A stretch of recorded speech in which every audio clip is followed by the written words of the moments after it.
আমার যুবক তরুণ প্রিয় ছাত্র ভাইয়েরা, কেন এখনো কোরআন শিখলাম না আমরা? কিভাবে চলে যাচ্ছি দুনিয়া থেকে? সিদ্ধান্ত গ্রহণ করুন। কোরআনের নাম কারীম, সম্মানিত হওয়ার জন্য সবার আগে কোরআন শিখতে হবে। শোনেন, শুধু নিজে কোরআন শিখলে হবে না, নিজের সন্তানগুলোরে কোরআন শেখায়, নইলে বুড়া বয়সে অসম্মানিত হওয়া লাগবে। কেন অসম্মানিত হওয়া লাগবে? আমরা যদি আমাদের সন্তানগুলোকে ছোটবেলা থেকে আগে কোরআন না শিখাইয়া সব শিখাই ফেলি, ছোটবেলায় এই বাচ্চারা এই মা বাপকে বাড়ি থেকে বের কইরা তারপর বৃদ্ধাশ্রমে নিয়ে রেখে আসবে। এরপরে মাহফিলে এসে বলবে, মসজিদে গিয়ে বলবে, হুজুর মা বাবার খেদমতের ওয়াজ করেন। এক ব্যাককল একটা গাছ লাগাইছে, গাছ লাগানোর পরে ওইখানে আর গিয়া পানিও ঢালে নাই, এইটার আর যত্ন করে নাই। গাছ বাঁচবে না মরে যাবে? তো গাছ লাগায় যেমন এটার পিছে সময় দিতে হয়, শ্রম দেওয়া লাগে, পানি ঢালা লাগে, একটু সময় দেওয়া লাগে, যাওয়া লাগে, ঠিক তেমনি সন্তান জন্ম দিয়াও কাম শেষ না। এই সন্তানকে কোরআন হাদিসের শিক্ষায়, ইসলামী শিক্ষায় শিক্ষিত করা লাগে, তাকে গাইড করা লাগে, তার পেছনে সময় দেওয়া লাগে, তারপরে সন্তানের কাছ থেকে খেদমতের আশা করা যাবে। নইলে খেদমতের আশা করাও বোকামি হবে। সন্তানগুলোকে এজন্য কোরআন শিখাবেন, সম্মান পাবেন। এই সন্তানগুলো আপনাদেরকে মাথার তাজ বানিয়ে রাখবে। আপনাদের যখন বয়স হয়ে যাবে, এই সন্তানগুলো আপনাদেরকে সম্মান করবে, আপনাদেরকে শ্রদ্ধা করবে, ভালোবাসবে। আর যদি সন্তানগুলাকে কোরআন না শিখান, তাহলে দেখা যাবে দুনিয়াতে বেয়াদবি করবে, মরার পরেও আপনার জন্য হাত তুলে দোয়া করার তার সময় হবে না। আর যদি সন্তানটাকে কোরআনওয়ালা বানিয়ে যান, বাবারে সফলতা কোথায় দেখেন?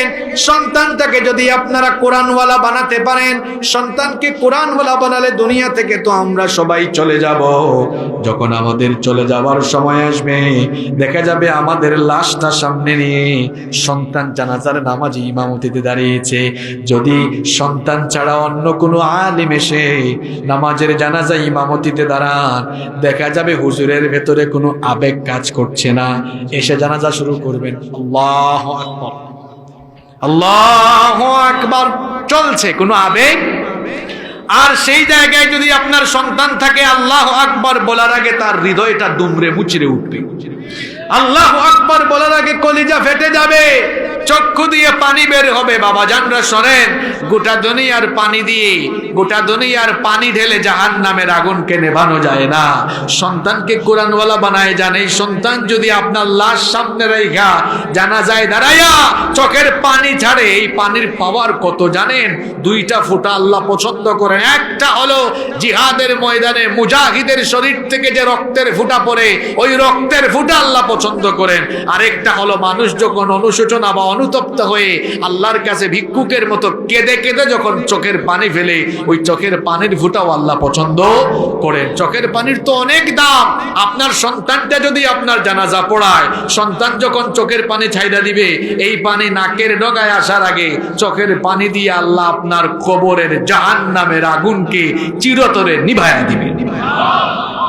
নিজে কোরআন শিখবেন, সন্তানকেও শেখাবেন, তাইলে সম্মানিত হওয়া, শুধু দুনিয়ায় সম্মান না, আখিরাতেও পাবেন। নবীজি বলেছেন, সন্তানগুলোকে যারা কোরআন শেখায় যাবে, কিয়ামতের দিন ওই সন্তানদের মা বাবাকে উলবিসা ওয়ালিদাহু তাজাই ইয়াউমাল কিয়ামা, তার মা বাপকে আল্লাহ ডেকে ডেকে হাসরের মাঠে হাজার হাজার কোটি কোটি মানুষের সামনে আল্লাহ তাআলা তাদেরকে সংবর্ধনা এমন ভাবে দিবেন, আল্লাহ তাআলা তাদের মাথার মধ্যে নূরের মুকুট, নূরের তাজ আল্লাহ পরিধান করাবেন।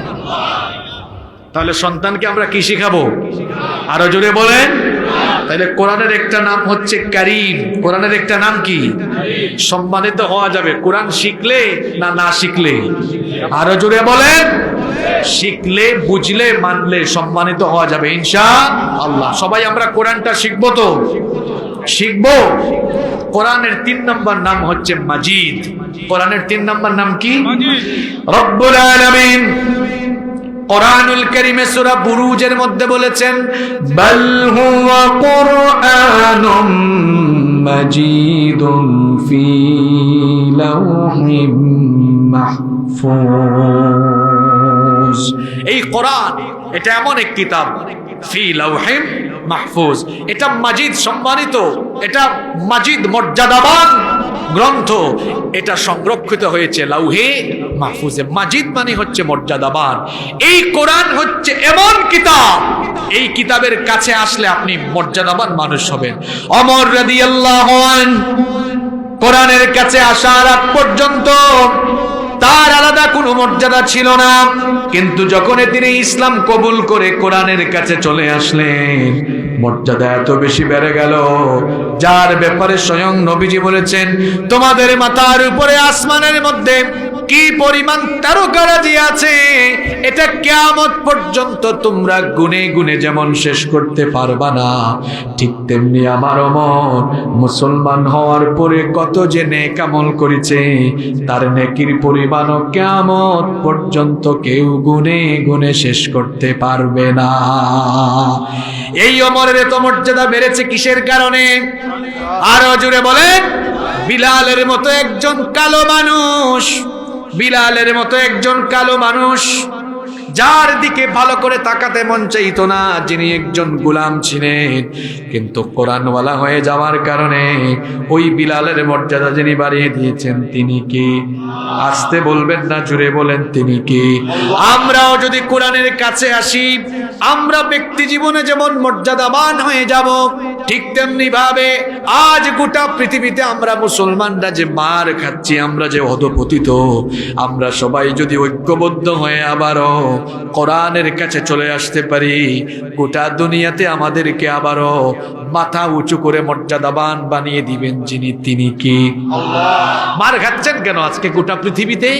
এর কারণ হলো পূর্বপুরুষরা দুনিয়া শাসন করেছেন কোরআন দিয়া, এখন কোরআন ভালো লাগে না, কোরআন মসজিদে মাদ্রাসায় রাইখা দিয়া নিজেরা খুব বড় পণ্ডিত হয়েছেন, তারপরে আইন বানাইয়া সমাজ চালানো শুরু করেছেন পশ্চিমাদের লাঠি খায়া খায়া। এই জন্য আমাদের সময় যাচ্ছে, যুগ যাচ্ছে। এই কোরআন ছাড়া মর্যাদাবান হতে পারবেন না। আমাদের পূর্বপুরুষরা যখন মসজিদের পাশাপাশি সমাজ এবং রাষ্ট্র পরিচালনায় কোরআন রেখেছেন, পশ্চিম, শুধু পশ্চিম নয়, উত্তর, দক্ষিণ, পূর্ব, পশ্চিমের সব কাফের মুশরিকরা গিয়ে মুসলমানদের সামনে প্রদানত হতে বাধ্য হয়েছে। আমরা এখন তাদের শেখানো জিনিস চর্চা করছি বলে এখন আমরা তাদের দরজায় দরজায় দরজায় দরজায় যাওয়া লাগতেছে। কোরআন ছাড়া মর্যাদা পাওয়া যাবে না, কোরআন ছাড়া মর্যাদাবান জাতি হতে পারবো না। আমরা তো মর্যাদাবান হতে পারিনি। মর্যাদাবান হতে হলে চুরি ডাকাতি বন্ধ করতে হবে, মর্যাদাবান হতে হলে জিনা ব্যভিচার বন্ধ করতে হবে, মর্যাদাবান হতে হলে সকল অন্যায় অবিচার বন্ধ করতে হবে। এখানে আমরা যদি নিজেরাই নিজেদের মধ্যে অবিচার শুরু করি, নিজেরাই যদি আমরা অন্যায় অবিচার অনাচার জিনা ব্যভিচার এগুলো দূর করতে সক্ষম না হই, তাহলে আমরা যে মর্যাদাবান এটা দাবি করব কেমনে? এটা তো দাবি করা যাবে না। এই জন্য কোরআন ছাড়া কোনো বিকল্প নাই। এই কোরআন হচ্ছে এমন কিতাব, এই কিতাব একটা অসভ্য জাতিকে সভ্য বানিয়ে দিয়েছে। এই কোরআন হচ্ছে এমন একটা কিতাব, এমন একটা কিতাব মর্যাদাহীন একটি জাতিকে মর্যাদাবান বানিয়ে দিয়েছে। কোরআন আসার আগে জাহেল যুগের মানুষগুলো যখন অন্ধকারের মধ্যে নিমজ্জিত ছিল, কোরআন আসার পরে নবীজি অন্ধকারের ভেতরে পড়ে থাকা সেই মানুষগুলোকে এমন আলোর দিকে নিয়ে আসলেন, সেই মানুষগুলো এমন এক যুগে প্রবেশ করলো যেই যুগটা ছিল পৃথিবীর ইতিহাসের সবচাইতে সোনালী যুগ, পৃথিবীর ইতিহাসের সবচাইতে শ্রেষ্ঠ যুগ। আমরা মর্যাদাবান হব কেমনে বলেন? আমরা এখন মুসলমান হইয়া নিজেকে মুসলমান দাবি করে আমরা এখন কোরআনটাকে আমাদের সমাজের রাষ্ট্রের সব জায়গায় এখনো আমরা রাখতে পারলাম। আমি সারা রাত এখানে ওয়াজ করলে সুদ সামষ্টিকভাবে বন্ধ হবে না, কয়েকজন সুদ খাওয়া ছাড়তে পারে। আমি সারা রাত এখানে ঘুষের ওয়াজ করলে কিছু ঘুষখোর ভালো হইতে পারে, কিন্তু সামষ্টিকভাবে সবাই ভালো হবে না। তাহলে বুঝা গেল সামগ্রিকভাবে পরিবর্তনের জন্য কোরআনের আইনের দরকার। আরো জোরে বলেন, কোরআনের আইনের দরকার আছে, যেটাকে আমরা বলি যে সকল পর্যায়ে দ্বীনকে কায়েম করা, অর্থাৎ কোরআনের শাসন প্রতিষ্ঠিত করা। এটা যদি না থাকে মানে কি? নবী তো এসেছেন এই লক্ষ্যে, লিইয়ুযহিরাহু আলাদ দীনি কুল্লিহি ওয়ালাউ কারিহাল মুশরিকুন। নবী তো এই জন্য এসেছেন। আমার নবী কি কোরআন দিয়ে শুধু মসজিদে নামাজ পড়াইছেন, না কোরআন দিয়ে তিনি মদিনার রাষ্ট্র চালাইছেন? কথা কন না কেন আপনারা? শুধু কি মসজিদ চালাইছেন? আমরা এখন কি করছি? মসজিদে কোরআন রাখছি আর সমাজকে আপনি ভাই আপনার মতো, আমি ভাই আমার মতো চালাইতেছি। এই জন্য সমাজের মধ্যে ভারসাম্য শৃঙ্খলা ফিরে আসতেছে না। ভালো করে খেয়াল করেন, এদিকে তাকান। আপনাদের এলাকার নাম কি জানি? শ্রীপুর, শ্রীপদ্দি না? আচ্ছা, শ্রীপদ্দি। শোনেন, এই শ্রীপদ্দি গ্রাম বা এই সমাজ, মনে করেন এই বিশাল এই সমাজ, এটাকে পরিচালনার জন্য আপনারা সবাই আজকে ওনাকে দায়িত্ব দিলেন যে আপনি এটা চালান। এখন এই সমাজটারে চালাইতে হইলে, এই সমাজ পরিচালনার তো একটা বিধি বিধান সংবিধান বানানো দরকার না? তিনি আপনাদের সবাইকে নিয়ে বানাইলেন একটা সংবিধান যে আমাদের সমাজে চুরি করলে আমরা এই শাস্তি দিব, ডাকাতি করলে আমরা এই শাস্তি দিব, এই অপরাধের এই শাস্তি দিব, একটা আইন তিনি বানাইলেন। এখন উনার জীবন চিরস্থায়ী না ক্ষণস্থায়ী? মনে করেন আল্লাহ আমার ভাইকে দীর্ঘদিন বাঁচিয়ে রাখুন, বলেন আমিন। উনার যখন ক্ষমতা চলে গেল, এরপরে মনে করেন আপনারা আমার হাতে ক্ষমতা দিলেন। আমি তখন ভাবলাম যে আমার আগে যিনি আইন করছেন, কয়েকটা আইন তো দেখতেছি আমার কাছে ভালো লাগতেছে না, অথবা এটা আমার স্বার্থের সাথে বা আমার সাথে যারা আছে আমার দলের লোক, এদের জন্য এটা ক্ষতিকর হয়। তখন আমি কি করলাম? অ্যামেন্ডমেন্ট, সংশোধনী নিয়ে আসলাম, এনে এটার একটা পরিবর্তন ঘটাই দিলাম। কারণ জোর আছে তো, ক্ষমতা আছে। আমিও সারা জীবন থাকবো না এই চেয়ারে। আজকে 3-4 জন হুজুর বসে ওয়াজ করেছেন, চেয়ারের জায়গায় আছে, কিন্তু ব্যক্তি পরিবর্তন হয়েছে। এটা হলো চেয়ারের খাইসলত। চেয়ার বেশি দিন তার উপরে সমাসীন হওয়া ব্যক্তিকে রাখে না। কিন্তু আমাদের মাথা খারাপ হয়ে যায় চেয়ারে বসলে।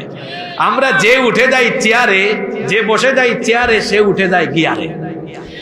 গিয়ার বাড়াইয়া মাঝে মাঝে এত বেশি বাড়ায়, মুখে যা আসে তাই বলে, যা মন চাই তাই করে, করতে করতে একেবারে এক্সট্রিমিজমে চলে যায়। করতে করতে এতটা করে মনে হয় আমি সবচাইতে বড় হয়ে গেছি, কে আর আমারে ধরবে। তখন দেখা যায় কোরআন সুন্নাহ বিরোধী কাজ শুরু করে, মাঝে মাঝে আলেম ওলামাদেরকেও ধরাধরি শুরু করে। চেয়ারে উঠে গিয়ার বাড়াইলে কিন্তু এটাও মনে রাখতে হবে যে গিয়ারটা উঠছে, ওই গিয়ারে আবার সমস্যা দেখা দিয়ে গিয়ারটা আবার নেমে যাইতে পারে। এই চেয়ারে উঠে গিয়ার বাড়াইলে এটাও ভাবতে হবে, চেয়ারে বসাইছেন যিনি, ইচ্ছা করলে জুতার বাড়ি খাওয়াইয়া বেজ্জত করে চেয়ার থেকে নামাইতে পারেন তিনি। যেন উঠে যেন গিয়ার বাড়াইয়া মাথা যেন ঠিকঠাক থাকে, যেন আউলা জাউলা হয়ে না যায়। তো বলছিলাম আমি পাইলাম, তারপরে আমি ইচ্ছা মতো পরিবর্তন আনলাম। এরপরে মনে করেন আমার ভাই আমার পরে আসলেন, তিনি আরো কিছু পরিবর্তন আনলেন। তাহলে বোঝা গেল মানুষ যে আইনটা বানায়, এই আইনটা একজনের হাত থেকে আরেকজনের হাতে গেলে সে তার ইচ্ছা মতো জুড়া লাগায়, তালি লাগায়, বাদ দেয়, আবার কিছু অ্যাড করে। এভাবে করে আমি বাংলাদেশের কথা বলছি না, এখন তো সময় খারাপ, আমি বলতেছি পৃথিবীর কথা। পৃথিবীতে দেখবেন বহু দেশ আছে এভাবে, তারা তাদের নিজেদের আইন কনস্টিটিউশনকে তারা সংশোধনী আনতে আনতে, অ্যামেন্ডমেন্ট আনতে আনতে, কেউ 30 বার 40 বার, আমাদের দেশেও আনা হয়েছে কয়েকবার আর কি। তো এভাবে আনা হচ্ছে, সংশোধনী আনা হচ্ছে। এবার আমাকে আপনারা বলেন, এই কিতাব নাজিল হয়েছে কত বছর আগে? 1500 বছর? জোরে বলেন, কত হাজার? আজ পর্যন্ত এই কোরআনের একটা হরফ বাদ দেন, হরফ তো হই নাই, বরং নোক্তা আছে না, ওই যে বান্নেসে নোক্তা, তার উপরে 2টা নোক্তা, একটা নোক্তা কম বেশি হয়েছে, কম বেশি হয়েছে। এটাকে হেফাজত করছেন কে? এটার আর পরিবর্তন হবে? সংশোধন হবে? এটার সংশোধনই আসবে না, পরিবর্তন হবে না, জুরাতালি কেউ দিতে পারবে? এবার আবার চলে যাচ্ছি উনার কাছে। আপনারা বললেন যে ভাইজান, আমাদের সমাজ চালানোর দায়িত্ব আপনারে দিছি, ঠিক আছে, কিন্তু নিজের মতো চালাইতে পারবেন না, কোরআন দিয়ে চালান। উনি কয়েক বছর চালানোর পরে উনার বয়স শেষ বা যে কোনো কারণে চলে গেছেন, আমার হাতে আসলো। আপনারা বলেন হুজুর পরিবর্তন করতে পারবেন না, কোরআন দিয়েই চালান। পরে উনার কাছে গেল, আবার কোরআন দিয়া চললো।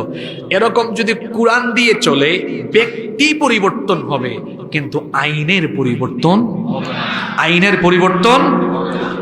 আর যদি কোরআন বাদ দিয়া নিজের আইন হয়, উনি চুরির শাস্তি ঠিক করবে একটা, আমি চুরির শাস্তি ঠিক করবো আরেকটা, উনি চুরির শাস্তি ঠিক করবে আরেকটা কারণ ডাইনে বামেও তো খেয়াল করতে হবে, কারণ আমাদের মধ্যে তো মাঝে মাঝে এমনও হয় ডাইনে বামে আমরা যাদেরকে নিয়ে কাজ করি এদেরকেও কিছু সুযোগ সুবিধা দেওয়া লাগে, সুযোগ সুবিধা পাইয়া হেরাও দেখা যায় দেশের টাকা লুটপাট করে বিদেশে বেগম পাড়া বানাই ফেলছে।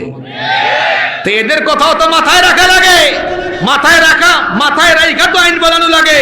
সুতরাং মানুষ যে আইন বানায় সে আইন প্রথমে তার নিজের স্বার্থের দিকে খেয়াল করে বানায়, তার দলের দিকে খেয়াল করে বানায়। আর আল্লাহ যে আইন দিয়েছেন এই আইন কোনো ব্যক্তির জন্য নয়, কোনো দলের জন্য নয়, নির্দিষ্ট কারোর জন্য নয়। এই আইন মুসলমান ও মুসলমান সবার কল্যাণের জন্য। এই কিতাব দিয়ে যতদিন না সমাজ রাষ্ট্র চলবে ততদিন পর্যন্ত মানুষ শান্তির কথা বলবে, শান্তি পাবে না। মানুষ সুখের কথা বলবে, সুখ পাবে না। কোরআনের আইন কায়েম না হলে শান্তি পাওয়া যাবে না।